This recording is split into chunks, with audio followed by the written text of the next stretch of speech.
My name is Monica. For 15 years, I was a ghost in my own life. I was the silent foundation that held up an empire, the steady hand that corrected the errors of a man the world called a visionary.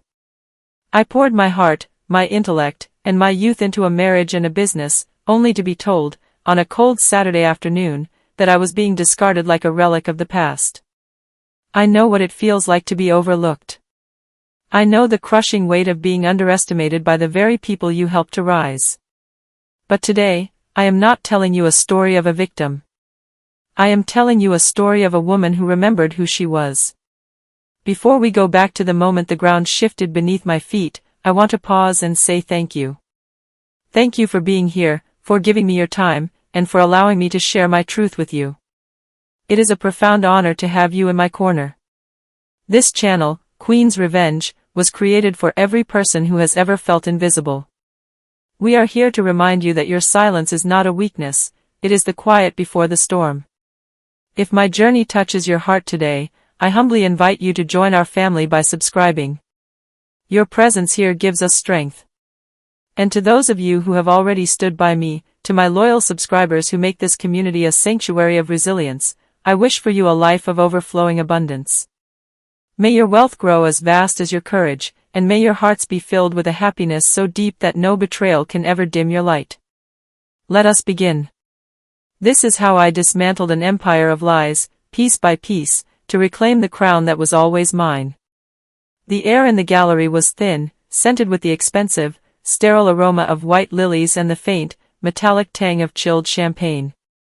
I stood before an avant-garde installation, a series of shattered glass spheres suspended by invisible wires, and found it remarkably poetic. It was a study in fragile structures and the illusion of wholeness. My friends, Chloe and Elena, were a few feet away, debating the merits of the artist's use of negative space, their laughter tinkling like the very glass we were observing. It was a Saturday afternoon designed for leisure, for the curated pretense of the upper crest of society, and for a moment, I allowed myself to blend into the scenery of a successful woman enjoying the fruits of a 15-year labor. Then, my phone vibrated in my clutch, a sharp, rhythmic intrusion that felt like a crack appearing in the gallery's polished floor. I stepped into a quiet alcove near the emergency exit, the shadow of a large marble sculpture obscuring me from the crowd. The screen displayed his name, Ryan. My heart didn't gallop, it didn't stutter in fear. Instead, it settled into a cold, rhythmic thrum, the kind of steady beat a soldier feels before the first shot is fired. I had been expecting this call, though perhaps not with the theatrical timing Ryan so dearly loved. I swiped the screen and pressed the cool glass to my ear, remaining silent. I wanted to hear the cadence of his voice before I spoke a single word. Monica? Are you there? His voice was thick with a triumphant sort of levity, the sound of a man who believed he had just climbed the summit of his own ego. I could almost see him, pacing in his glass-walled office, adjusting his silk tie, looking out over the city as if he owned every brick and mortar. He didn't wait for my greeting. I'm calling to let you know that it's over. The marriage, the pretense, the whole tiresome routine. I'm filing for divorce, Monica. Effective immediately. I looked at my reflection in the polished black granite of the alcove wall. I looked remarkably composed for a woman being discarded like last season's fashion. I see, I replied, my voice a flat line of indifference. He chuckled, that sharp, condescending sound he used during high-stakes negotiations when he thought he'd cornered an opponent. Oh, it's more than just a divorce, darling. I've sold Harrison Enterprises. All of it. The buyer is aggressive, the capital is already moving, and I'm using my share to start fresh. Jessica and we're building something new. Something that doesn't have your fingerprints all over it. I've spent 15 years as the face of this empire while you played at being the diligent little architect in the shadows. Well, the shadows are closed for business. I'm taking the empire, the assets, and the future. You'll get a settlement, of course, once the dust settles. But the crown? The crown is mine. The irony was so thick I could almost taste it, like the bitter dregs of a vintage Bordeaux. Ryan was high on his own perceived power, intoxicated by the narrative he'd constructed, the story of the charismatic frontman finally shedding his inhibiting wife to ascend with a younger, more vibrant partner. He didn't realize that a crown is merely a piece of metal if the person wearing it doesn't understand the forge that created it. He saw the face of Harrison Enterprises. He never bothered to look at the skeletal structure, the digital nervous system, or the legal bedrock that I had meticulously laid down while he was busy charming investors over 3 martini lunches. While he spoke of selling our empire, my mind drifted back to the mahogany-paneled office I had left only 2 hours prior. I could still smell the faint scent of David's expensive pipe tobacco and hear the dry, rhythmic scratching of my fountain pen against heavy bond paper. David, our corporate counsel and perhaps the only man who truly understood the depth of my involvement, had looked at me with a mixture of pity and profound respect. "Are you sure about this, Mrs. Harrison?" he had asked. I had looked him dead in the eye, signing the final document with a flourish that felt like a liberation. "I've never been more certain, David. And please, call me Monica. The Mrs. Harrison era is officially in the archives." Those documents, currently sitting in a secure digital vault and a physical safe deposit box, were the true ending to Ryan's story, though he was still reading the prologue. He thought he was selling the company. What he didn't know was that I had spent the last 18 months quietly exercising buyback options, restructuring shareholder agreements, and invoking key man clauses that triggered the moment any unauthorized sale was attempted. He was trying to sell a house he no longer owned the land beneath. "Are you even listening, Monica?" Ryan's voice sharpened, his ego bruised by my lack of hysterics. "I said I've sold the business. You're out. Jessica is the new COO of the startup. We're moving to the penthouse by the harbor. I expect you to have your things out of the house by Monday. I've already had the lock scheduled for change." I felt a surge of adrenaline, but it wasn't the frantic energy of a victim. It was the calculated precision of a grandmaster noticing a fatal flaw in an opponent's opening gambit. He wanted a reaction. He wanted tears, or rage, or a desperate plea for reconciliation. He wanted to feel the weight of my world collapsing so he could feel the height of his own rise. "Good for you, Ryan," I said, my voice dripping with a calm that I knew would irritate him more than any scream. "It sounds like you've been very busy." "Truly. I hope Jessica is as prepared for the reality of your fresh start as you think she is." There was a pause on the other end of the line. The silence stretched, heavy and confused. This wasn't the script he'd rehearsed. "That's it? Good for you? You realize you're losing everything, don't you? The status, the lifestyle, the company you spent your life building?" "I'm taking it all, Monica. I've already signed the letter of intent with the buyers." "I heard you the first time, Ryan," I replied, stepping back out into the gallery. I watched Chloe wave at me, signaling that they were ready to move to the next exhibit. I smiled at her, a genuine, sharp-edged smile. "I'm at a gallery right now, looking at a piece called The Dissolution of Order. It's quite striking. We should talk more when I get home. I have a few documents of my own that I think you'll find enlightening." "Documents? What documents?" "Everything is finalized on my end," he snapped, his confidence flickering like a dying candle. "We'll see," I said softly. "Enjoy your afternoon, Ryan. Give my regards to Jessica. I'm sure she's having a wonderful time imagining her new life." I hung up before he could respond. My hands were steady, my pulse a cool, rhythmic tempo.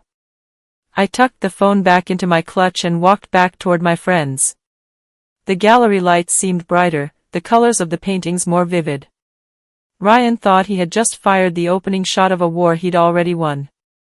He didn't realize that I had already moved the battlefield, neutralized his weapons, and was simply waiting for him to walk into the clearing. "Everything okay, Mon?" Elena asked, noticing the slight change in my expression. "Everything is perfect," I said, taking a sip of my now lukewarm champagne. "I just realized that I've been holding on to something for far too long, and I've finally let it go. Shall we look at the sculptures in the garden? I find I'm in the mood for something permanent." As we walked away, I felt a sense of profound clarity. The 15 years of being the diligent little architect were over. Ryan wanted to see how the empire functioned without me. Fine. I would show him. But I wouldn't just show him the cracks, I would show him the collapse. He had mistaken my silence for submission and my labor for loyalty to him, rather than the work itself.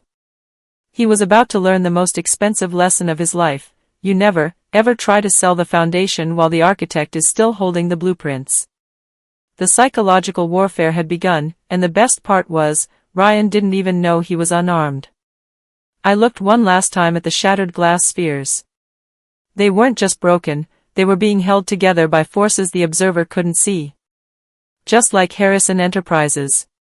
Just like my life. And on Monday, when the invisible wires were cut, I would be the only one who knew how to catch the pieces. The drive back from the gallery was a blur of neon lights and late afternoon shadows, the humming of my electric sedan providing a meditative drone that mirrored the mechanical precision of my thoughts. As the city skyline stretched toward the darkening sky, I felt the familiar weight of my dual life, the one Ryan saw, and the one I truly inhabited. For 15 years, I had played the role of the devoted, slightly pedantic wife of a visionary CEO.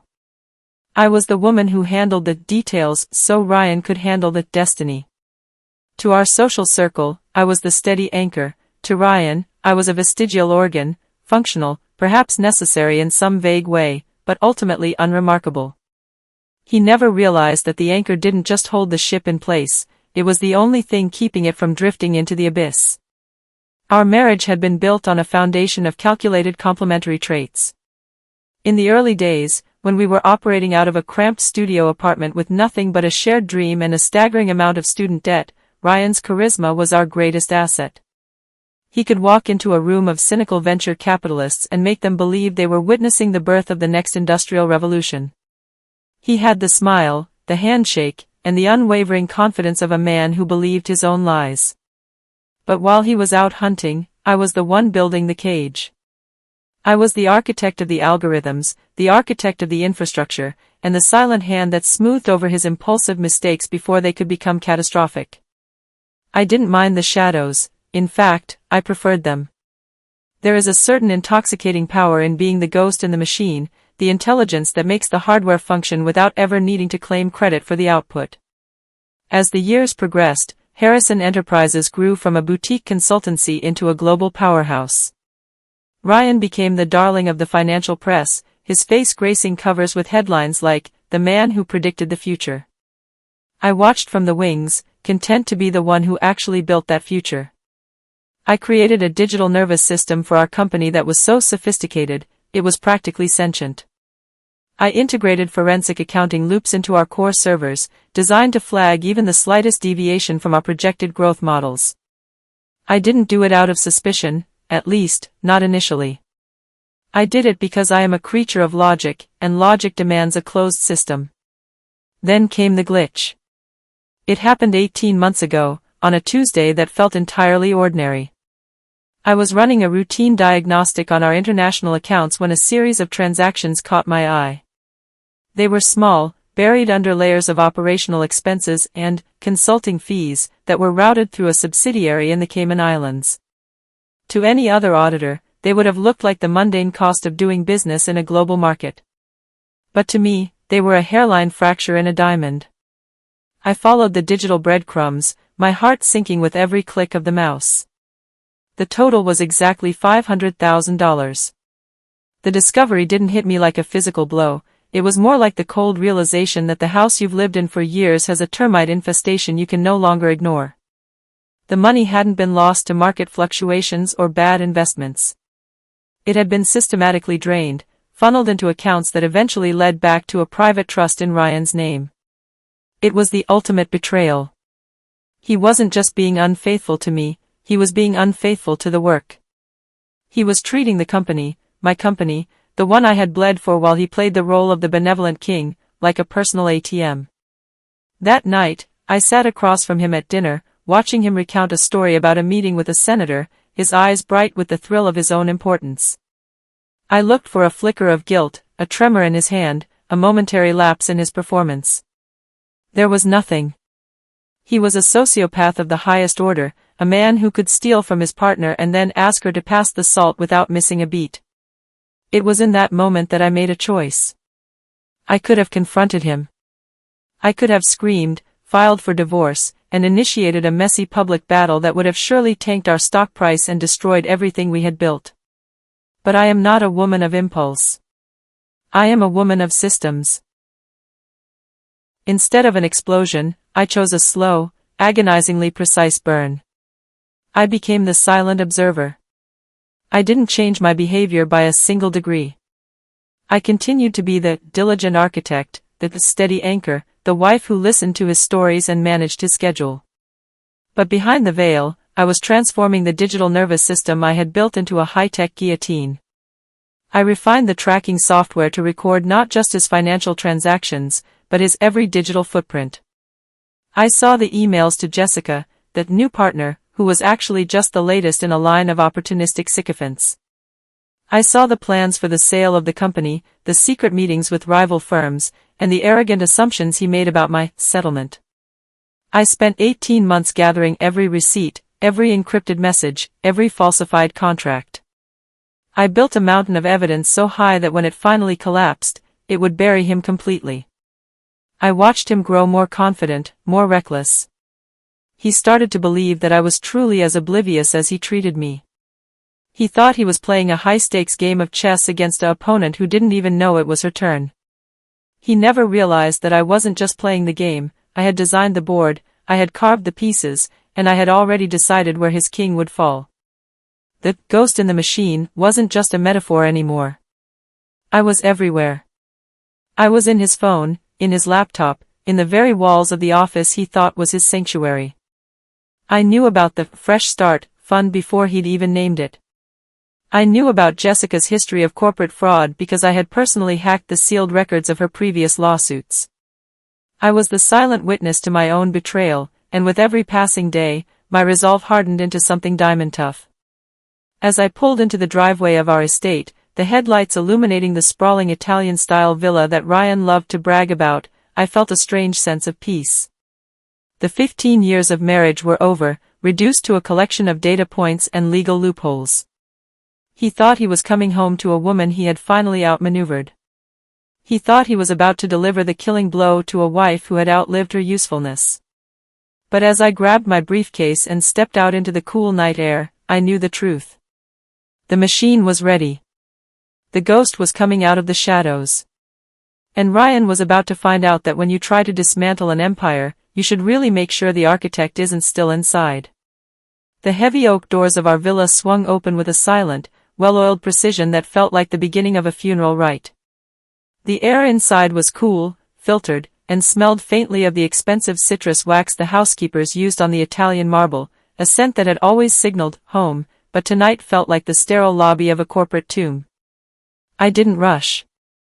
Every step I took across the foyer was a deliberate choice, the rhythmic click of my heels against the stone sounding like a countdown. I was carrying my leather briefcase, the weight of it comforting, a physical manifestation of the 15 years of data and legal steel I had forged in the dark. I rounded the corner into the main living room. The evening sun was bleeding through the floor-to-ceiling windows, casting long, bruised shadows across the space. Ryan was exactly where I expected him to be, sprawled on the midnight blue Italian leather sofa, one arm draped over the back, a crystal tumbler of Macallan 18 in his hand. He looked every bit the conqueror, a man who had just finished a hard day of betrayal and felt he deserved a victory drink. Standing by the window, framed by the dying light, was Jessica. Her dress was a shade of predatory red that felt almost comical in its obviousness, a visual scream for attention. She didn't look like a business partner, she looked like a trophy that had been polished just for this occasion. "Monica," Ryan drawled, not even bother to stand. The smugness in his voice was a physical presence in the room, thick and suffocating. "You took your time. I suppose the gallery was more interesting than the collapse of your marriage."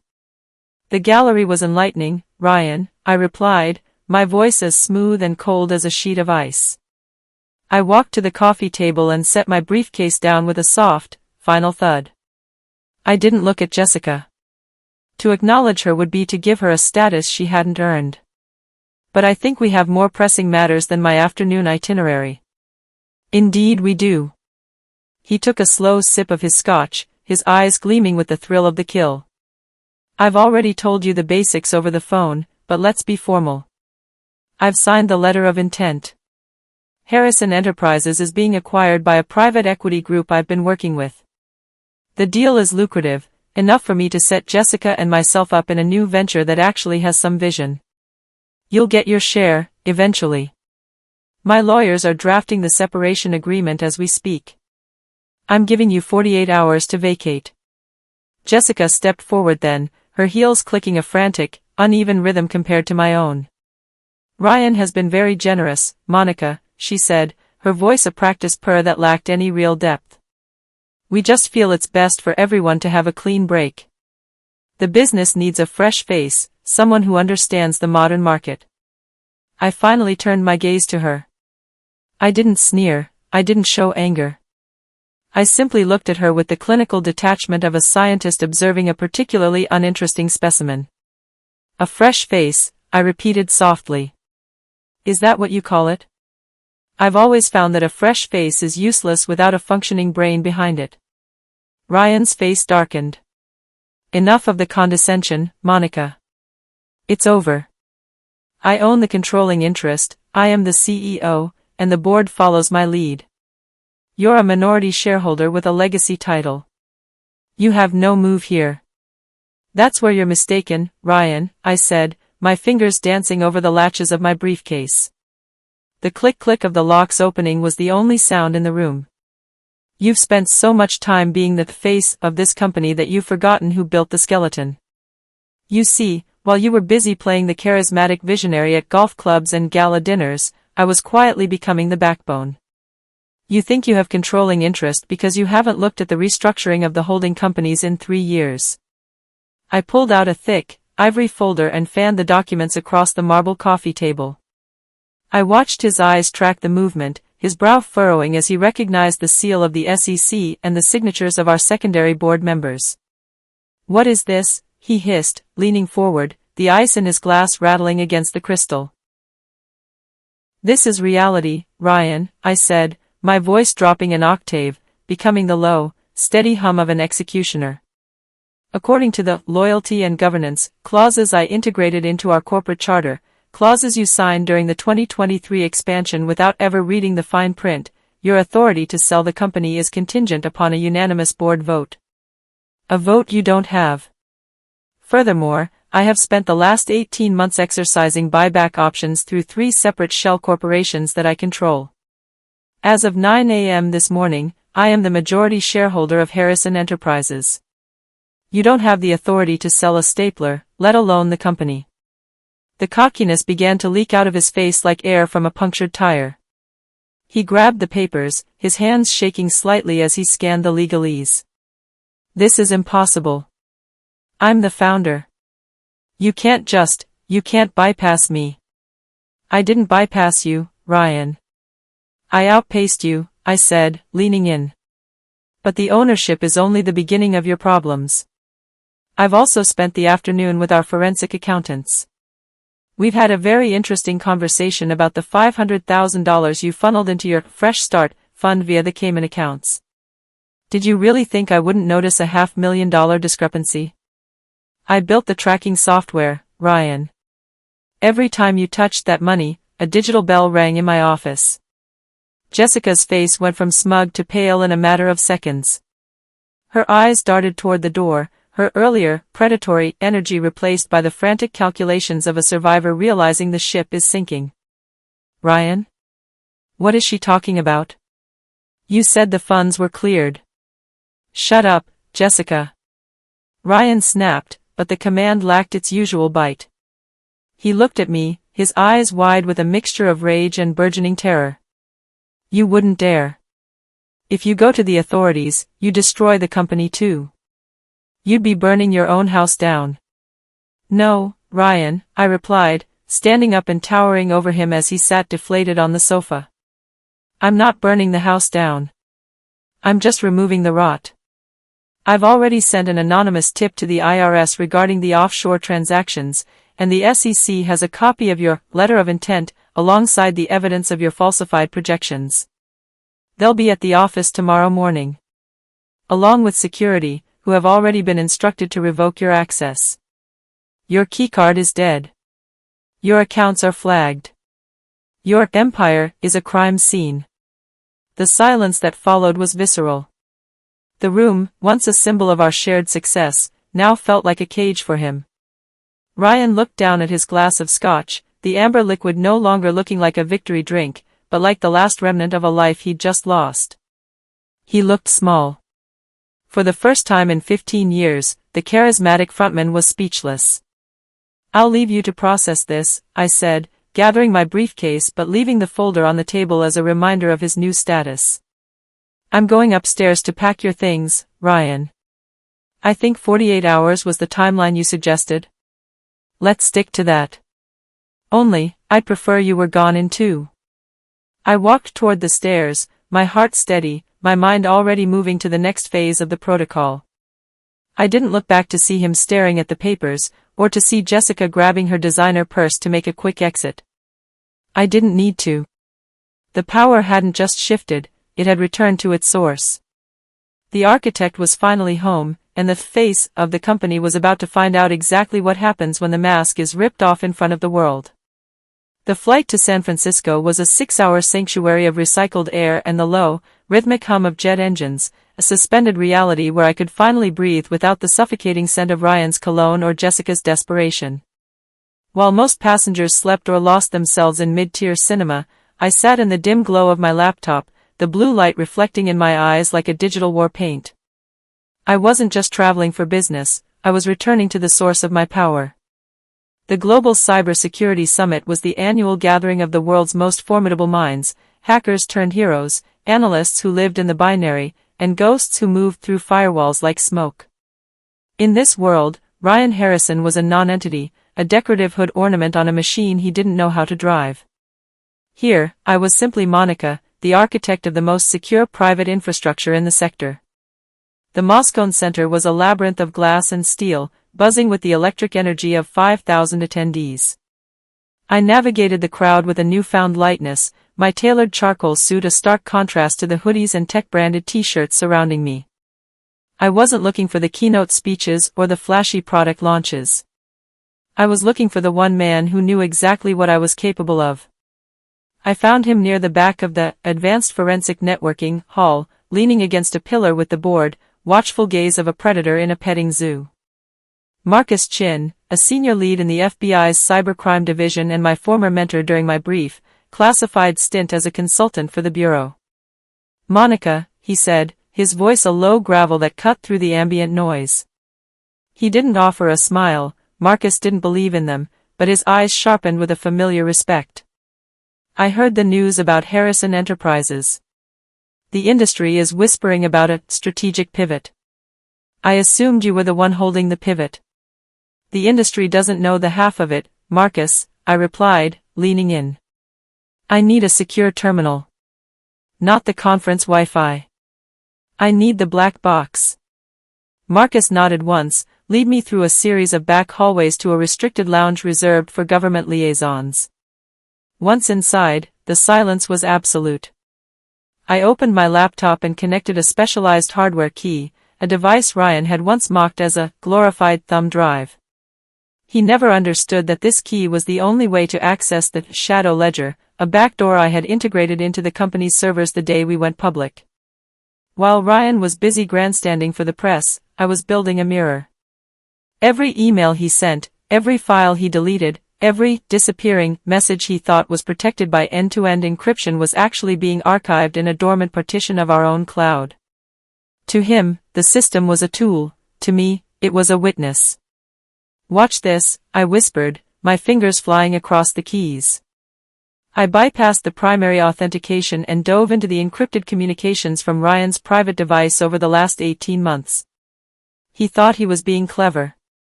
He used a third-party messaging app to coordinate the sale and his affair. He didn't realize the app's local cache was being synced to our enterprise backup through a script I wrote 3 years ago. The screen filled with a cascade of data, thousands of messages, photos, and spreadsheets. Marcus leaned in, his stoic expression finally cracking into a grimace of disbelief. We watched as Ryan's betrayal unfolded in chronological order, the first flirtatious messages to Jessica, the subsequent planning of my removal, and the cold, calculated discussions on how to strip the company's assets before filing for divorce. It was a digital map of a sociopath's progress. But as I filtered the search results for Jessica's personal metadata, the true horror, and the true irony, emerged. Look at the origin of her encrypted keys, I said, highlighting a specific string of code. She's not just a new partner, Marcus. I ran a deep packet inspection on her background while I was in the air. Jessica isn't her real name. She's Elena Vance, a woman linked to 3 different corporate collapses in the EU over the last decade. She targets high-ego CEOs, convinces them they're underappreciated by their boards or wives, helps them orchestrate a clean break sale, and then vanishes with a significant portion of the acquisition funds before the buyers realize the assets are hollowed out. Marcus whistled, a low, sharp sound. She's a professional parasite. A corporate black widow. And Ryan has no idea? Ryan is too blinded by his own reflection to see the spider in the corner, I said, a cold satisfaction settling in my chest. He thinks he's the one using her to get rid of me. He doesn't realize she's using him to get to the $47 million we have in liquid reserves. He didn't find a soulmate, he found a professional executioner. The digital breadcrumbs weren't just evidence of a husband's infidelity, they were a roadmap to a felony. I showed Marcus the specific files where Jessica, or Elena, had guided Ryan to forge my signature on consent to sell documents that were buried in a pile of routine tax filings. They had already committed multiple counts of wire fraud and identity theft. Ryan's grand exit wasn't just a betrayal, it was a suicide mission. I can't take this to the bureau yet, Monica, Marcus said, his gaze fixed on the screen. Not officially. Not until the first transfer is attempted. But I can put a flag on their passports and monitor the offshore accounts in real time. If they try to move a single cent of that $500,000 embezzlement, the red lights will blink from DC to Geneva. That's exactly what I want, I replied, closing the laptop with a definitive snap. I don't want them stopped yet. I want them to think they're succeeding. I want Ryan to feel the weight of his new empire for a few more days. I want him to believe Jessica is his savior while she prepares to bleed him dry. Because the moment he tries to sign that final acquisition paper, I'm going to pull the floor out from under both of them. I stood up, the sterile air of the secure room feeling like a victory. For 15 years, I had been the silent architect, the woman who made everything work so a man could take the credit. I had been the ghost in the machine, unnoticed and undervalued. But as I looked at Marcus, I realized that being a ghost has its advantages. You see everything. You hear everything. And you can haunt a man's life until there's nothing left but the echo of his own arrogance. What's your next move? Marcus asked as he walked me to the door. I'm going back to the summit, I said, straightening my jacket. I have a presentation tomorrow on the ethics of internal surveillance. I think it's time I share some of my findings with the industry leaders. Ryan wanted a public exit. I'm going to give him one he'll never forget. He wanted a world without my fingerprints on it. He's about to find out that without my fingerprints, there's no one left to hold the walls up. As I stepped back into the bustling conference hall, the noise of thousands of voices no longer felt like a distraction. It felt like an audience. The psychological warfare was intensifying, but the digital war was already won. Ryan was a man holding a hollow crown, standing on a bridge made of breadcrumbs, unaware that the birds were already circling. And I was the one who had stopped throwing the crumbs. The air in Zurich was a different kind of cold, not the biting, humid chill of the Atlantic, but a dry, sterile, and unforgiving sharpness that felt like the edge of a surgical blade. It was a city that breathed in secrecy and exhaled precision, a place where fortunes were guarded with the silence of a cathedral and the rigidity of a vault. As I stepped out of the taxi onto the cobblestones of the Bahnhofstrasse, my coat buttoned high against the wind, I felt a strange sense of kinship with my surroundings. I had spent 15 years being as quiet and as precise as a Swiss timepiece, while Ryan had been the loud, ticking clock on the wall that everyone looked at but no one truly understood. I entered the lobby of a discreet, glass-fronted building that bore no name, only a gold-leafed address. This was the headquarters of Weber and Associates, the premier forensic accounting firm for those who needed the truth excavated from the deepest layers of international finance. Hans Weber was waiting for me in a conference room that overlooked the steel-gray waters of Lake Zurich. He was a man of indeterminate age, with silver-rimmed spectacles and a demeanor so neutral it was almost unsettling. He didn't offer a smile. In Zurich, a smile was often seen as a lack of focus. "Mrs. Harrison," he said, gesturing to a seat at a table that felt like it had been carved from a single block of obsidian. "Your data arrived via the secure link. It is remarkable. Most people look for the large, gaping wounds when they suspect theft. You looked for the microscopic abrasions." I sat down and opened my laptop, connecting it to the room's internal network. "Ryan is a man of grand gestures, Hans. He thinks in headlines. But he's also inherently lazy. He didn't want to steal enough to be noticed by the quarterly audits, so he decided to graze.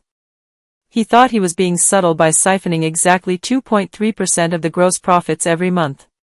Hans adjusted his glasses, pulling up a series of complex heat maps on the wall-sized monitor. Exactly 2.3%. In the world of high-volume transactions, that is often dismissed as operational variance or currency fluctuation noise. Over a single month, it's a rounding error. But over 5 years? He tapped a key, and the graph spiked aggressively into the tens of millions. "It is a fortune." He routed it through a series of shell companies in the British Virgin Islands, then through a consultancy in Estonia, before the trail seemingly went cold. "He thinks it went cold because he moved it into the blockchain," I said, a faint, sharp smile touching my lips. "He discovered cryptocurrency 3 years ago and thought he'd found the ultimate invisibility cloak.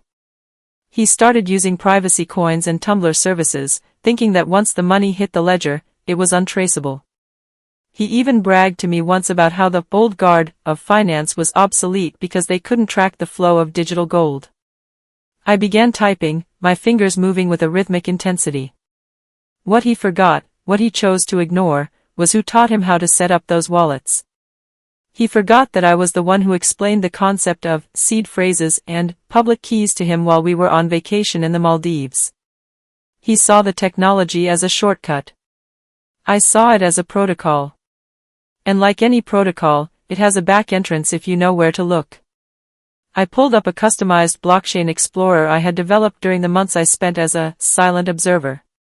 On the screen, the supposedly anonymous transactions were no longer just strings of alphanumeric gibberish.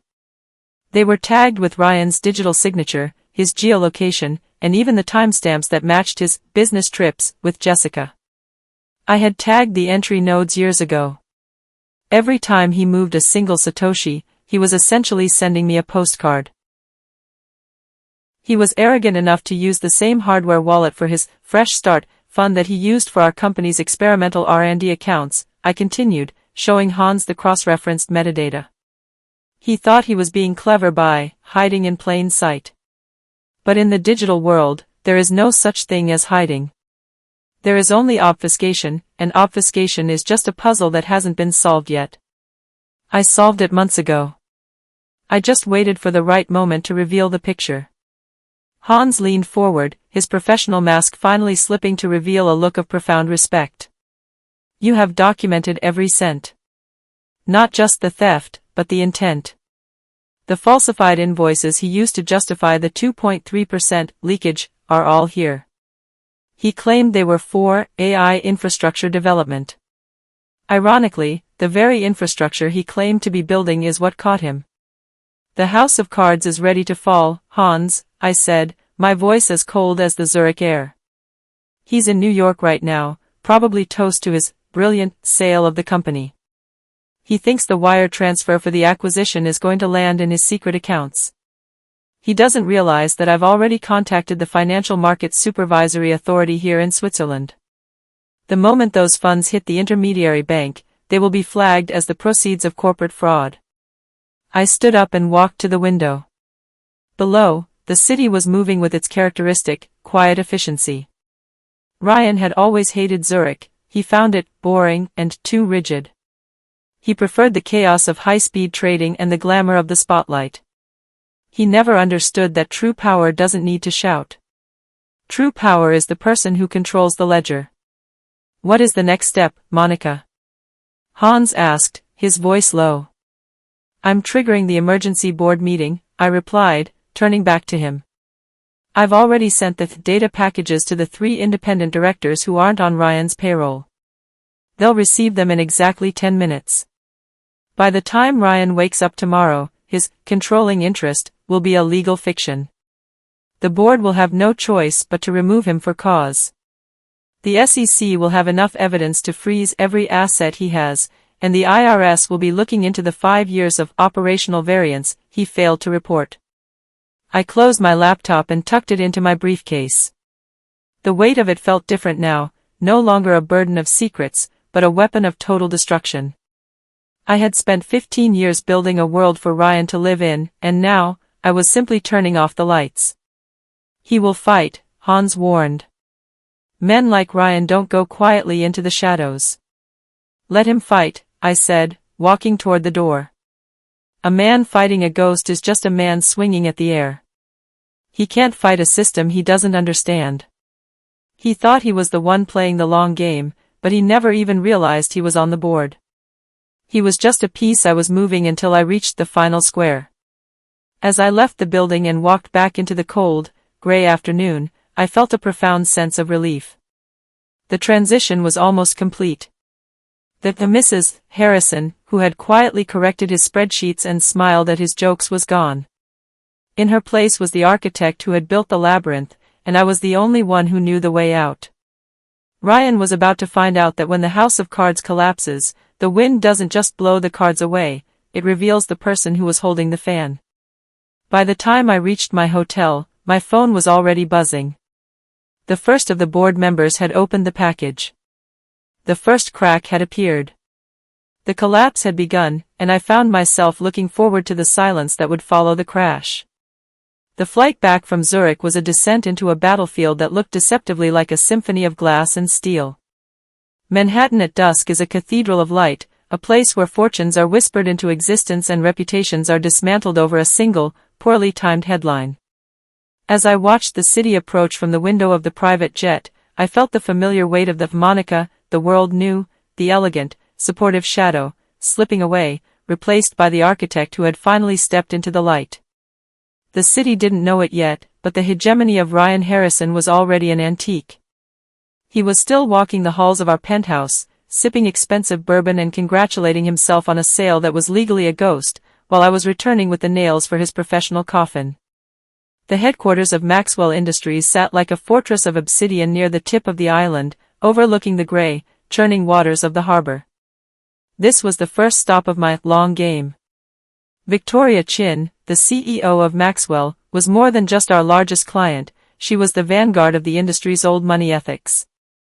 She was a woman who spoke in silences and measured success in decades, not quarterly spikes.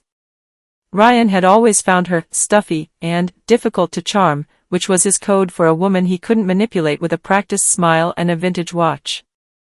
I, however, had spent a decade ensuring Maxwell's data was impenetrable and their logistics were seamless. To Victoria, Ryan was the man who signed the holiday cards, I was the person who kept her empire running. When I was ushered into her office on the 82nd floor, the atmosphere was thick with the silent tension of impending collapse. Victoria was standing by the window, her back to the door, a silhouette of absolute authority. She didn't turn when I entered. The rumors are like a virus, Monica, she said, her voice a low, resonant vibrato that bypassed pleasantries. My board is hearing that Harrison Enterprises is being gutted. That a sale is imminent to a group with questionable ties. And then there is the matter of the pitch I received this morning from a private server. She turned then, her eyes sharp as a hawk's. On her desk sat a tablet displaying a sleek, aggressive pitch deck for a company called Vanguard Apex. It was Ryan's new venture. The graphics were glossy, the promises were astronomical, and the data was, as I recognized instantly, a complete fabrication. "He approached you already," I said, my voice steady, betraying none of the cold fury that sparked in my chest. I didn't sit. I walked to the desk, opened my own device, and mirrored my screen to her wall-sized monitor. "And let me guess, he promised you a 30% increase in efficiency by migrating your client list to his new proprietary blockchain. He told you that Harrison Enterprises was a sinking ship and that he was the only one taking the lifeboats." Victoria's lips thinned into a grim line. "He was very persuasive. He claimed you were retiring, that you'd lost the appetite for the technical grind. He offered us a founder's rate if we moved our contracts by the end of the week. He said the transition would be seamless because he owned the IP. I felt a surge of adrenaline, the kind that comes from seeing an opponent walk directly into a trap they spent months digging.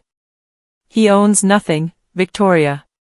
What he showed you in that deck is a digital mirage."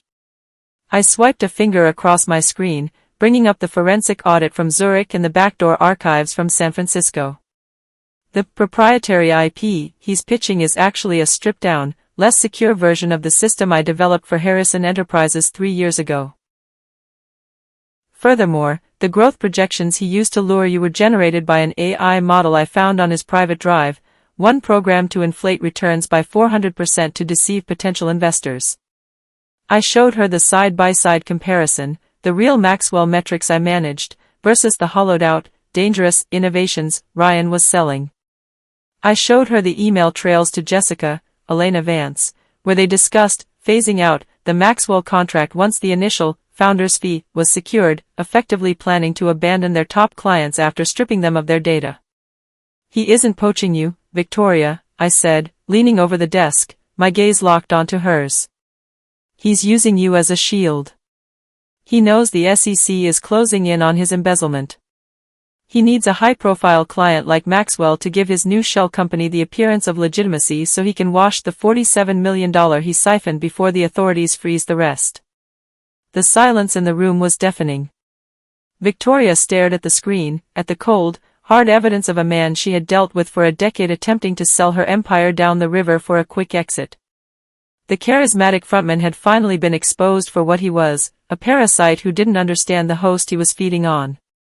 "He underestimated one thing," Victoria finally said, her voice dropping to a whisper of pure, cold steel.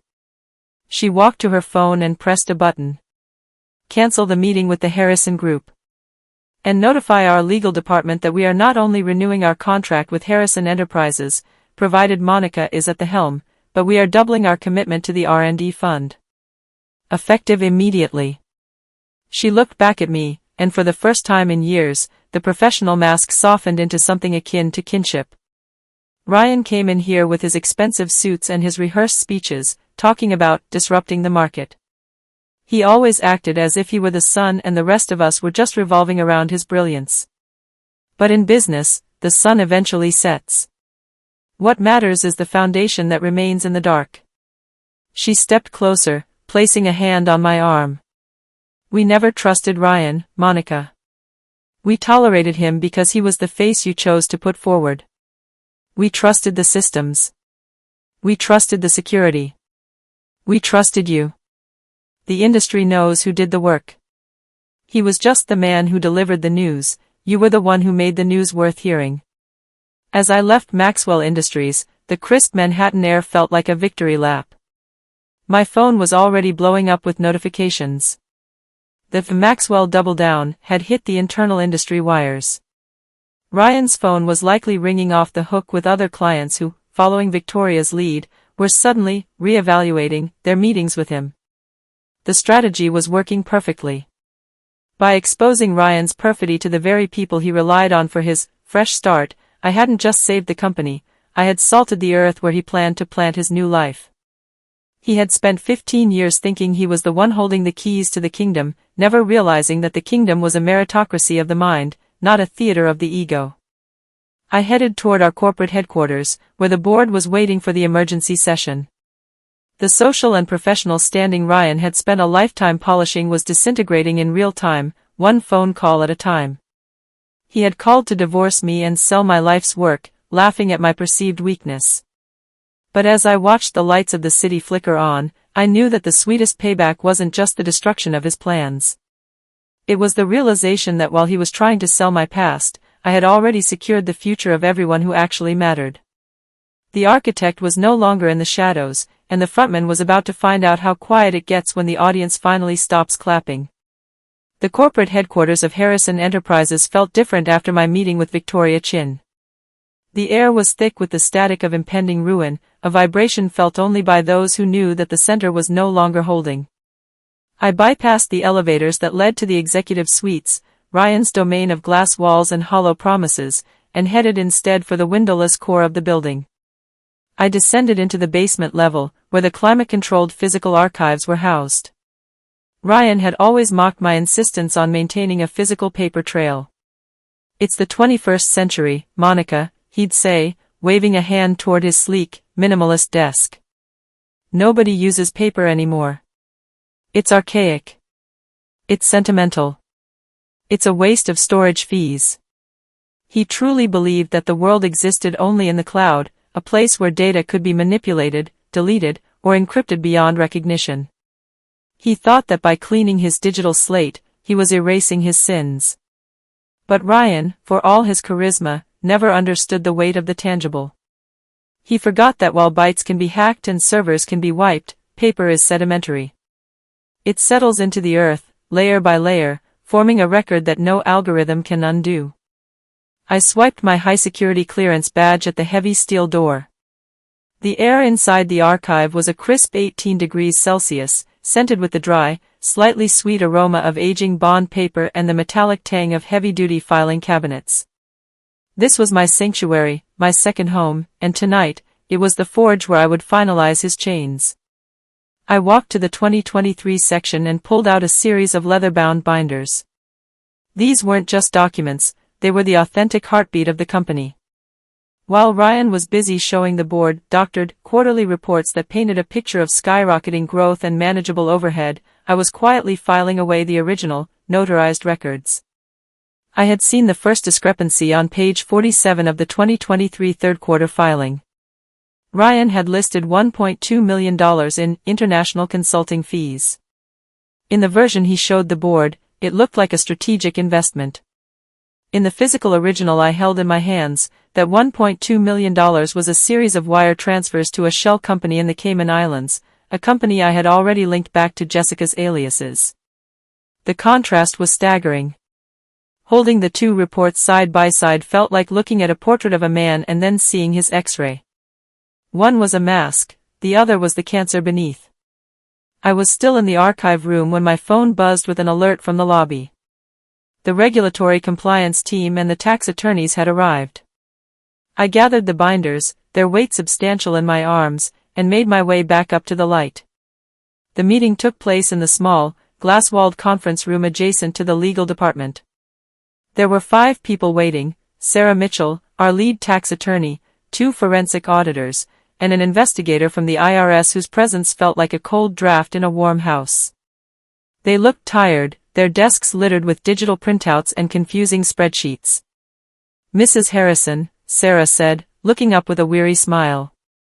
"We've been combing through the digital ledgers all evening. Mr. Harrison's lawyers are being difficult. They're claiming that the Fresh Start funds were a pre-approved dividend that we simply misplaced in the system. Without a clear link between the company's operating capital and the offshore accounts, they're going to argue this is just a civil dispute over accounting practices." I didn't say a word. I simply stepped forward and placed the heavy binders on the mahogany table with a resounding thud. The sound echoed in the small room, a physical period at the end of a very long sentence. Digital records can be misplaced or re-indexed by anyone with a high-level administrative password, I said, my voice cutting through the room's exhaustion. But these cannot. These are the original, notarized quarterly reports from the last 5 years. Each one bears the physical signature of the CFO and the CEO. If you compare the 2023 Q3 report in this binder to the one Ryan submitted to the SEC, you'll find that page 47 has been entirely rewritten. The IRS investigator leaned forward, his eyes sharpening as he flipped to the page. I watched as he compared the physical document to the digital PDF on his tablet. The silence in the room was electric. "The numbers don't just deviate," the investigator murmured, his finger tracing the line for operating expenses. "They've been systematically falsified to hide a pattern of embezzlement. This isn't creative accounting. This is a felony." "It's more than that," I added, sliding a smaller, blue folder across the table. "Inside this folder, you'll find the original receipts for the strategic international partnerships." Ryan thought he had deleted the digital invoices, but he forgot that I insisted on having the vendors send physical copies via certified mail. "You'll see that the services rendered were never provided. The addresses lead to a P.O. box in Grand Cayman." Sarah Mitchell let out a long, slow whistle. "Monica, this is the smoking gun. This makes a legal defense impossible. If we hand this over, Ryan won't just lose the company, he'll lose his freedom. The IRS doesn't need a search warrant when the majority shareholder is the one handing them the keys to the vault." "Hand them the keys, Sarah," I said, my heart steady. "I'm not interested in a settlement. I'm interested in the truth." Ryan wanted to sell this company because he knew the house of cards was getting too high to manage. He wanted to dump the liability on an unsuspecting buyer and walk away with the cash. He didn't just betray me, he betrayed every employee and shareholder who trusted him. The IRS investigator looked at me with a newfound respect. "How long have you been keeping these, Mrs. Harrison?" "Since the day I noticed the first red flag," I replied. "Some people keep journals or photographs to remember their lives. I keep paper trails. In my experience, people tell you who they are, but paper shows you what they've done." As the legal team began the frantic work of duplicating the documents for the federal filing, I walked out of the conference room. I caught a glimpse of Ryan's lawyer in the hallway, a man who looked considerably less confident than he had 3 hours ago. He was on his phone, his voice hushed and panicked. I knew who he was calling. The psychological warfare was over. The digital chess match was finished. We had moved into the realm of cold, hard facts, the kind that are printed on heavy bond paper and bound in leather. Ryan had called to divorce me and sell our empire, laughing at the thought that I was just a ghost in his machine. But as I walked toward the elevators, I realized that a ghost is exactly what he should have feared. A ghost sees through the walls. A ghost remembers what the living try to forget. And a ghost, if she is patient enough, is the only one who truly knows where the bodies are buried. Tomorrow, the indictments would come. Tomorrow, the face of Harrison Enterprises would be on every news channel for all the wrong reasons. But tonight, I savored the weight of the binders I had left on that table. Paper doesn't lie. It doesn't crash. It doesn't hide behind a firewall. It just waits for someone who knows how to read it. The Global Business Summit was always Ryan's favorite stage, a sprawling, glass-enclosed epicenter of high-stakes hubris held annually in the heart of the city. To the uninitiated, it was a conference of ideas. To the titans who roamed its halls, it was a bloodsport where empires were traded over chilled shrimp and vintage scotch. In years past, I had walked 2 steps behind Ryan, a silent ghost in a tailored suit, feeding him the data points he used to dazzle the room. He was the sun, and I was the gravity that kept his world from spinning off its axis. But this year, the sun had set on the era of Ryan Harrison, and I was walking through the grand foyer not as a shadow, but as the storm. The air in the ballroom was thick with the low hum of 500 of the most powerful people in commerce, a collective cacophony of ambition that Ryan used to navigate with practiced ease. But as I moved through the crowd, I felt the shifts in the atmosphere. The whispers followed me like a digital wake. The news of the Maxwell double down, and the whispers of a federal investigation had already permeated the inner circles. Ryan was here somewhere. I could feel the desperate, frantic energy he radiated when he was cornered, but he was no longer the hunter. He was the prey. I found my target in the far corner of the VIP lounge, Bernard Walsh, the CEO of Oakhaven Global and our fiercest competitor for over a decade. Bernard was a man of iron and ink, a traditionalist who viewed the market as a sacred equilibrium. Ryan had spent years trying to dismantle Oakhaven through clandestine maneuvers and public disparagement. If Ryan was the chaos, Bernard was the order. Monica, Bernard said, rising from his leather armchair with a stiff, courtly nod. He didn't offer a smile, but his eyes held a level of focus that Ryan had never been able to command. The industry is in a state of tremors. Your husband's name is being spoken in tones usually reserved for a contagion. He isn't my husband for much longer, Bernard, I replied, sitting across from him. I didn't reach for the refreshments, I reached for my tablet. And he isn't a contagion. He's a parasite that has finally been identified. I'm here because Ryan didn't just try to destroy Harrison Enterprises. He tried to destabilize the entire sector. I laid out the data, the same forensic truth I had shown Victoria Chin and the SEC, but with a different focus. I showed Bernard how Ryan's new venture, Vanguard Apex, was designed as a Trojan horse. Ryan had been using falsified market projections to drive down Oakhaven's stock value, planning to use the capital from the sale of our company to initiate a hostile takeover of Bernard's subsidiaries. He wasn't just building a new life, he was attempting a scorched earth campaign against every major player in the room. He played us against each other, Bernard, I said, my voice a low, steady chime of logic. He fed you rumors about my incompetence while feeding me stories about your predatory intentions. He wanted the industry to be a battlefield of egos so he could pick through the wreckage. Bernard studied the projections, his jaw tightening as he realized the depth of the betrayal. This wasn't just a divorce or a case of corporate embezzlement, this was a fundamental violation of the unwritten code that kept the market functioning. In our world, greed is expected, but systemic sabotage is an unforgivable sin. He's been meeting with the venture capital board for the summit all morning, Bernard murmured, his eyes flickering toward the main hall. He's trying to secure the Innovation Award to legitimize his new funding. He won't get it, I said. Because I'm not just showing this to you. I've already briefed the heads of the 4 major conglomerates represented here. I'm not asking for a merger, and I'm not asking for a favor. I'm asking for a quarantine. The alliance formed not through a signed contract, but through a shared realization of a common threat. One by one, the industry leaders joined us in the alcove. Victoria Chin arrived first, followed by the heads of 2 European tech giants. I watched as the competitive barriers melted away, replaced by a cold, professional solidarity. I wasn't uniting them through greed, I was uniting them through the shared need for market ethics. We were the custodians of the system, and Ryan had tried to break the clock. The climax of the afternoon came during the Founders Gala. Ryan was standing near the stage, dressed in a bespoke tuxedo that probably cost more than a mid-sized car, holding a glass of champagne and surrounded by a dwindling circle of sycophants. He was looking for a way back in, looking for the familiar nods of approval that had fueled his ego for 15 years. I walked into his line of sight. He saw me, and for a moment, the old Ryan returned, the arrogant, condescending mask he wore like armor. He began to walk toward me, his smile a jagged line of false confidence.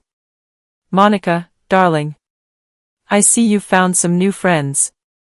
I hope you're not telling them too many of your little stories. He didn't get within 5 feet of me. Bernard Walsh stepped into his path, followed by Victoria Chin and 3 other CEOs. It was a physical wall of the industry's elite. They didn't speak, they simply stood there, an unbreakable line of professional condemnation. Ryan's smile faltered. He looked around the room, searching for a friendly face, a hand to shake, a wink of recognition. He found nothing. The room had gone cold. One by one, people turned their backs. The circle of sycophants evaporated like mist. He was a pariah in a room he used to own.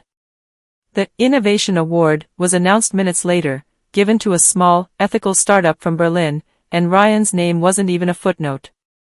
What did you do? He hissed, his voice cracking, the champagne glass trembling in his hand. I didn't do anything, Ryan, I said, stepping forward so I was only inches from him, my voice a whisper that carried the weight of 15 years of silence.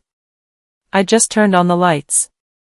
The industry finally sees you the way I do. You're not a visionary. You're not a leader. You're just a man who tried to sell a world he didn't build. You can't do this, he spat, but his eyes were darting toward the exits. I have connections. I have capital. Your connections are currently drafting cease and desist orders, Ryan, Victoria Chin said, her voice cutting through his desperation. And your capital is under a federal freeze. You're not just losing the company. You're being blacklisted. There isn't a board from here to Tokyo that will take your call. The isolation was total. He had lost his wife, his empire, and now, his very identity as a businessman. He was a man without a country, a ghost in a suit, standing in a room full of people who had decided he no longer existed. He looked at me, and for the first time, I saw the true Ryan beneath the charisma, a small, hollow boy who was terrified of being alone. I turned my back on him then, walking away with the same steady, rhythmic pace I had used to enter. I didn't need to stay for the exit. I didn't need to see him be escorted out by the security team I had personally briefed. The professional exile was complete. The long game of ethics had been won, and as I stepped out into the night air, I felt the final piece of the Mrs. Harrison era break away and vanish into the wind. I wasn't just in control of the company, I was in control of the narrative. And the story of Ryan Harrison was finally over. The room at the Securities and Exchange Commission's regional office was exactly what I needed it to be, clinical, windowless, and devoid of any pretense of luxury. There were no Italian leather sofas here, no mahogany desks, and certainly no chilled scotch. The air smelled of industrial carpet cleaner and the dry, metallic tang of a humming server rack somewhere in the walls. Across from me sat Agent Thompson and a team of 4 investigators, their faces as unreadable as the data streams they spent their lives analyzing. I sat with my back straight, my hands folded on top of my briefcase, the architect ready to hand over the demolition codes for a structure that had become infested with rot.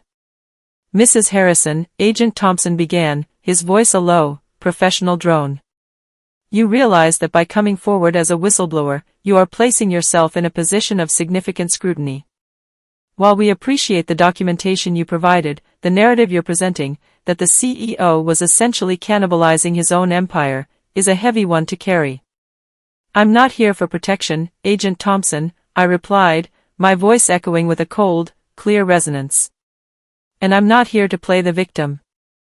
I am here because my company has a cancer, and I am the only surgeon qualified to perform the extraction. Ryan Harrison didn't just embezzle funds, he attempted to strip the assets of a decade's worth of legitimate labor and sell the hollowed-out shell to unsuspecting investors. If you want to talk about the weight of the narrative, let's talk about the evidence. I reached into my briefcase and pulled out a single, encrypted drive. You have the spreadsheets. You have the paper trails. But you're still looking for the why. You're looking for the intent. I leaned forward, the sterile fluorescent lights reflecting in my eyes. In the world of corporate fraud, intent is often the hardest thing to prove. Unless, of course, the perpetrator is arrogant enough to narrate his own crime. I connected the drive to the room's secure interface and tapped a command on my tablet. The silence in the room became heavy, expectant. Then, a voice filled the space, familiar, casual, and dripping with the kind of condescending charm I had endured for 15 years. It was Ryan. The recording was from 6 months ago, taken in his private study at the villa. He thought he was alone with Jessica. The beauty of it, Jess, is that Monica won't see it coming until the wire transfers are cleared in Singapore, Ryan's voice echoed, accompanied by the clink of ice in a glass. She's so buried in her systems and her security protocols that she's missed the forest for the trees. By the time the board realizes the R&D accounts are empty, we'll be halfway to the Mediterranean. I'll sell the shell to the Maxwell Group, let them deal with the SEC when the missing 2.3% finally triggers a flag, and we'll walk away with $47 million in liquid. She gets the house, the dog, and the debt. I get the life I actually deserve. Then, Jessica's voice, sharp and predatory, and the signature? If she doesn't sign the consent to sell, the deal stalls. Ryan laughed, that arrogant, dismissive chuckle that had once made me feel safe, but now made my skin crawl. I've been slipping consent forms into her routine tax filings for months. She signs what I tell her to sign because she thinks I'm the only one who handles the big picture. She's a worker bee, Jess. She doesn't look at the crown, she just builds the hive. I watched the investigators. Agent Thompson's jaw tightened. The woman to his left stopped typing entirely. The recording continued for another 10 minutes, a meticulous, nauseating blueprint of betrayal.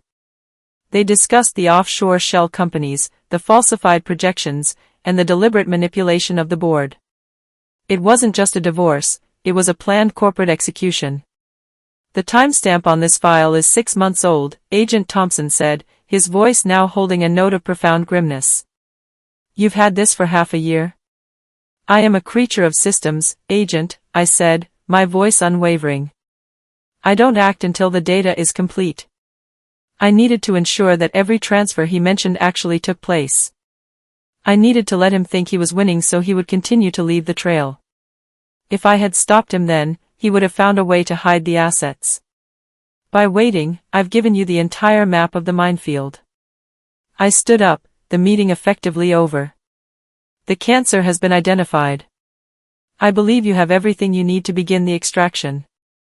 As I walked out of the SEC building, the sun was bright, but the air felt thin. I headed back to the Harrison Enterprises headquarters, the building I had spent half my life building. When I stepped into the lobby, the atmosphere was chaotic. The silence of the morning had been replaced by a frantic, buzzing energy. I walked into the executive lounge and looked at the wall of television monitors. Every major news network, CNBC, Bloomberg, CNN, was running the same breaking news banner, federal investigation into Harrison Enterprises CEO. Allegations of massive corporate fraud and embezzlement.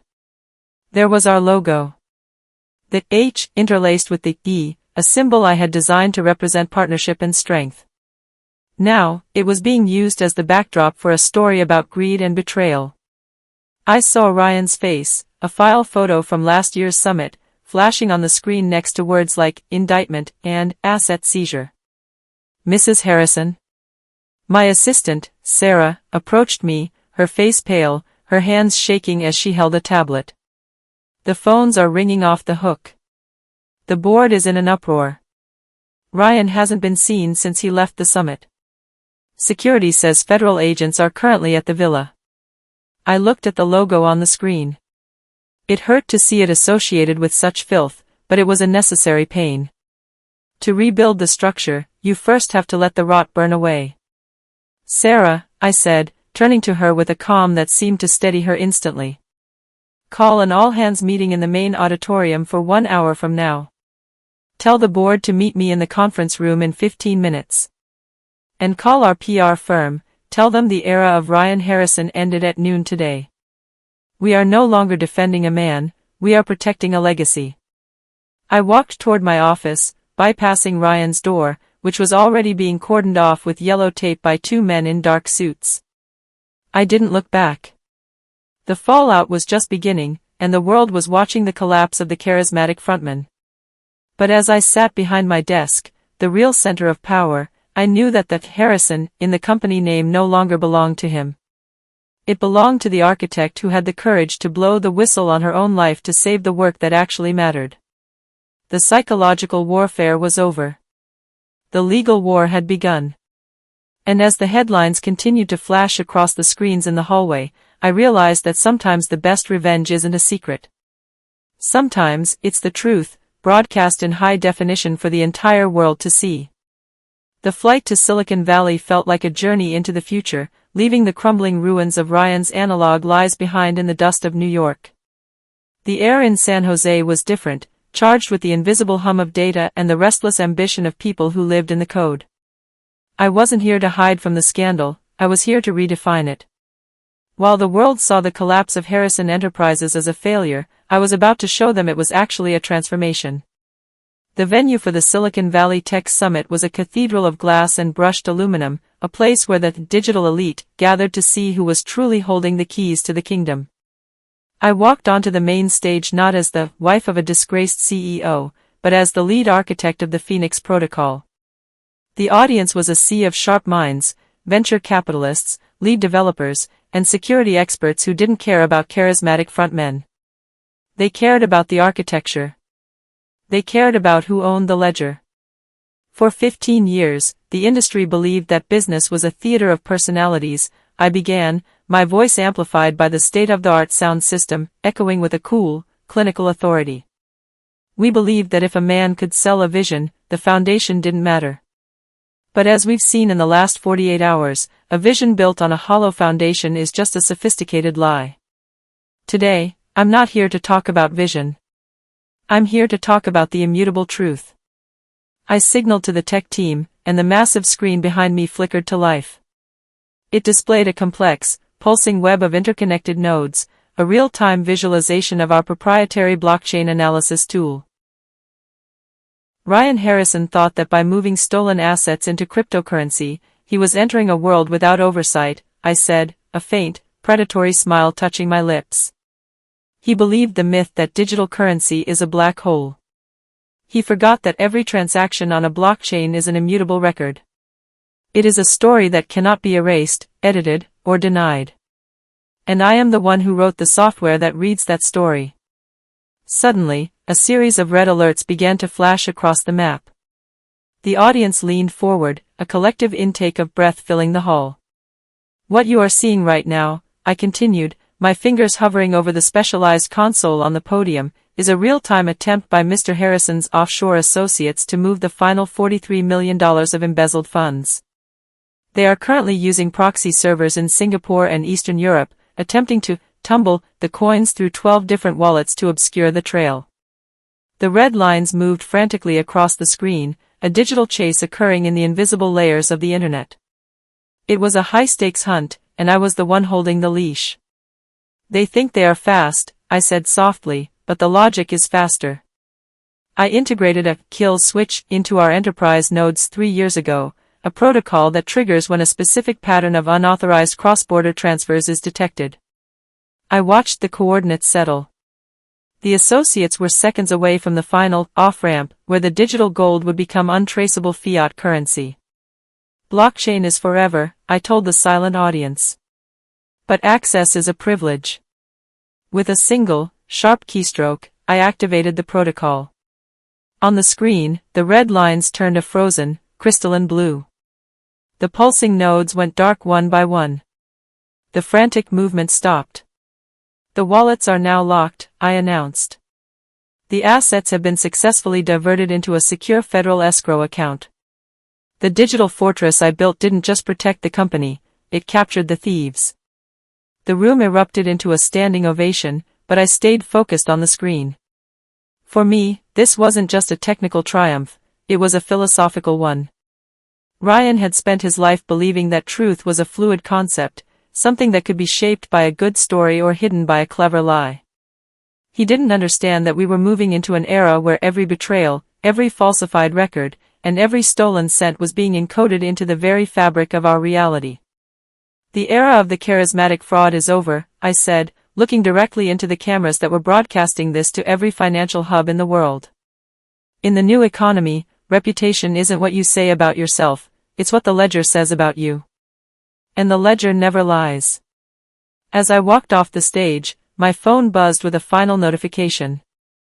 A failed login attempt had been detected from a secure location in the Maldives, presumably Jessica, or Lorena, trying to check her balance only to find the door bolted from the inside.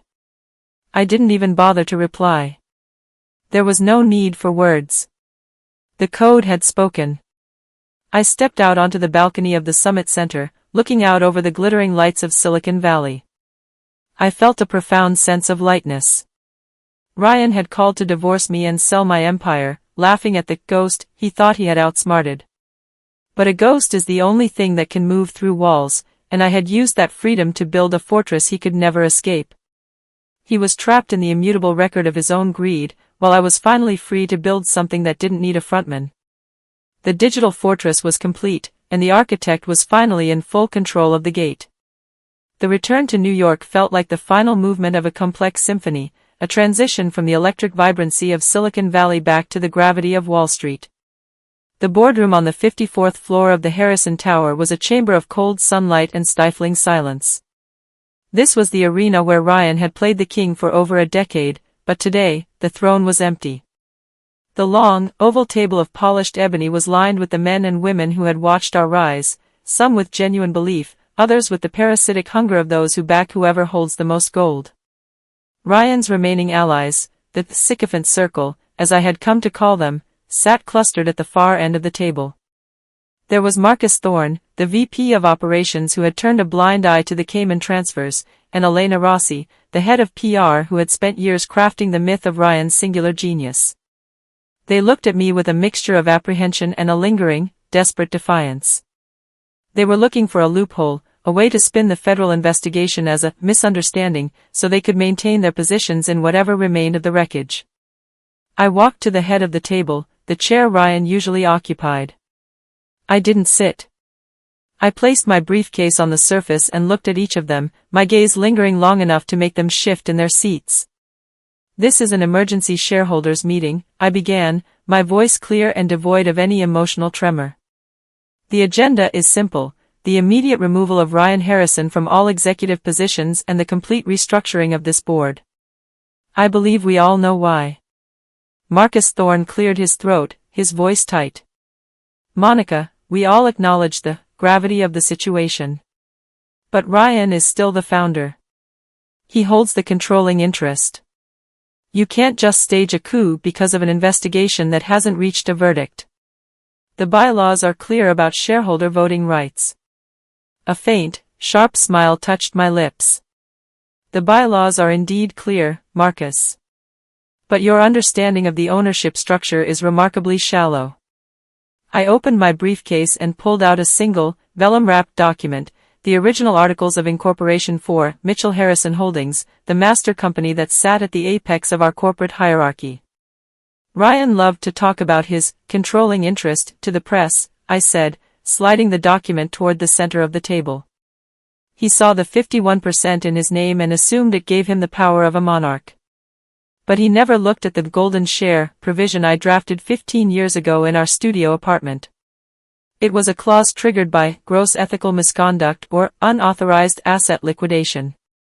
It stipulates that in the event of such a breach, the voting power of the golden share, which has always been held in my name, overrides the entirety of the common and preferred stock." I watched the color drain from Marcus's face as he read the clause. Elena Rossi's eyes widened, her professional mask finally shattering. They realized that for 15 years, Ryan had been a king on a leash, and I was the one holding the lead. He didn't have a controlling interest, he had a revocable license to play CEO. Through a series of strategic holding companies and the exercise of that golden share, at 9 a.m. this morning, I continued, I have officially vetoed Ryan's authority. He is out. Effective immediately. His shares have been moved into a non-voting trust pending the outcome of the federal fraud charges. The silence that followed was absolute. The sycophant circle looked at each other, the realization dawning that the ship hadn't just hit an iceberg, it had been steered into it by the architect herself. "Now," I said, my voice dropping into a tone of quiet, lethal efficiency, "let's talk about the purge. This company was built on the innovation and labor of people who were systematically ignored while you all participated in the theater of Ryan's ego. Marcus, your resignation is on my desk by noon. Elena, your department is being disbanded. I've already contacted the SEC regarding your knowledge of the Fresh Start Fund. You are no longer part of this legacy." One by one, I went around the table, removing the rot. I didn't raise my voice, I simply stated the facts of their complicity and the terms of their exit. It was a systematic dismantling of the culture Ryan had cultivated, a culture of loyalty to a man rather than to the work. "Replacing you will be the people who actually understand the Phoenix Protocol," I announced. I signaled to the door, and a group of 5 people walked in. They were the lead developers Ryan had dismissed as overhead, the forensic auditors he had tried to fire, and the ethical strategists he had mocked. These are the new leaders of this firm. We are no longer Harrison Enterprises. We are the Phoenix Innovation Group. I looked at the window, where the Manhattan skyline was reflecting the bright, uncompromising light of a new day. Ryan had called to divorce me and sell my life's work, laughing at the thought that I was a secondary character in his story. He thought he was the one writing the ending. But as I stood at the head of the table, surrounded by a team of people who valued truth over charisma, I knew the reality. I wasn't just the architect, I was the owner. I wasn't just the ghost, I was the machine itself. The coup was complete, and as the former board members filed out of the room in a stunned, silent procession, I felt the final weight of the Mrs. Harrison era lift.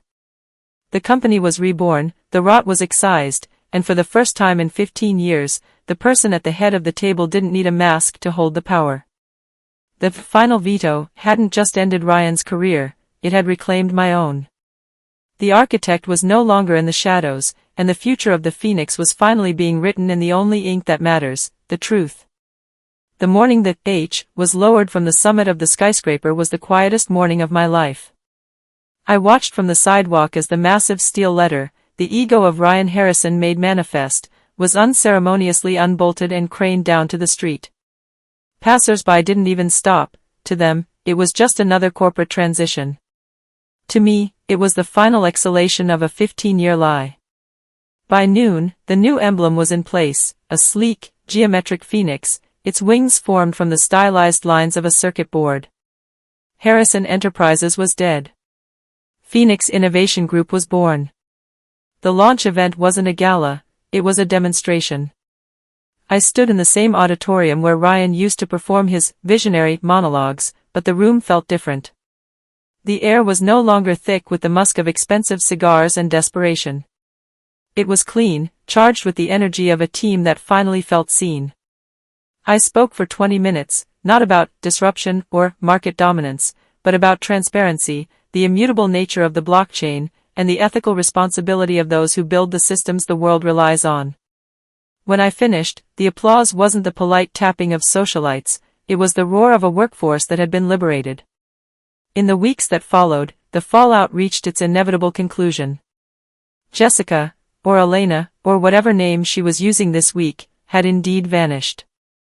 My tracking software showed a final, desperate attempt to access a crypto wallet from a terminal in a coastal town in Montenegro, a country with no extradition treaty but also no patience for penniless fugitives. She had managed to escape the law, but thanks to the kill switch I'd activated in Silicon Valley, she had escaped with nothing. She was a professional parasite who had finally run out of hosts, stranded in a beautiful place with the one thing she feared most, a zero balance.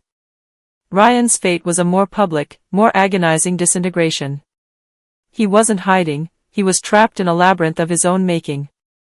The shocking reaction the media had fixated on, his look of utter, slack-jawed disbelief as he was led out of the villa in handcuffs, had become a viral meme, a symbol of the charisma crash.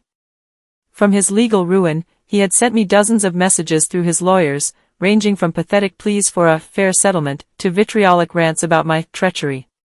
He still didn't get it. He truly believed I had stolen his life, unable to grasp the reality that I had simply stopped maintaining the illusion he lived in. He was facing a decade of federal charges, his assets frozen, his reputation salted. He was a man who had tried to sell a world he didn't build, and now he had to live in the wreckage of the empty space he'd left behind. I stood on the top floor of the Phoenix Tower on a Tuesday evening, the city lights beginning to twinkle like a vast, complex motherboard beneath me. The office was quiet, the new board members having left hours ago after a productive session on our global expansion into ethical fintech. For the first time in 15 years, the silence didn't feel like a mask.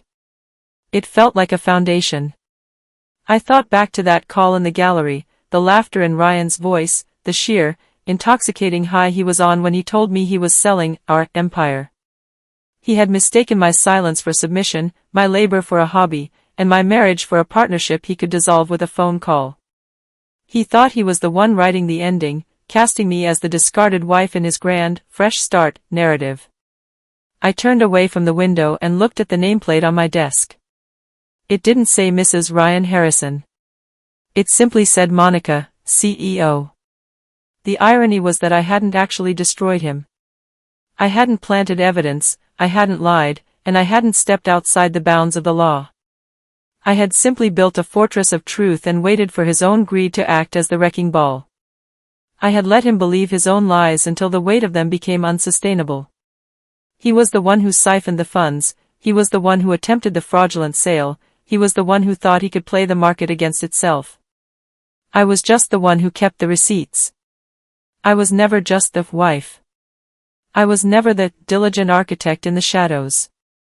Those were just the roles I played to keep the machine running while he played the king. I had always been the CEO, I just hadn't felt the need to wear the crown until he tried to sell the kingdom.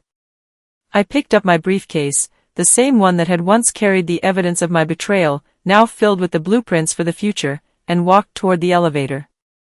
As the doors slid shut on the panoramic view of the city, I caught my reflection in the polished steel. I didn't see a woman who had sought revenge. I saw a woman who had achieved justice. Ryan always said he wanted a dramatic exit. He got one. But as the elevator descended toward the street, I realized that the best part of the ending wasn't watching him fall. It was knowing that while he was busy planning his exit, I had already finished building the world I was going to live in without him. The phoenix had risen, the ashes were swept away, and for the first time in my life, the story was entirely mine. Thank you for staying until the very end. Your time is a gift, and I am truly humbled that you chose to spend it with me today. Monica's story is a reminder that being quiet doesn't mean being weak, it means you are observing, building, and preparing for your own rise. I would love to hear your thoughts. Have you ever been underestimated, and how did you find the strength to prove them wrong? Please share your journey in the comments below. Your words might be the spark someone else needs to find their courage today. If this story touched your soul, I invite you to subscribe and join our community at Queen's Revenge. Let's remember that the most powerful ending is the one you write yourself.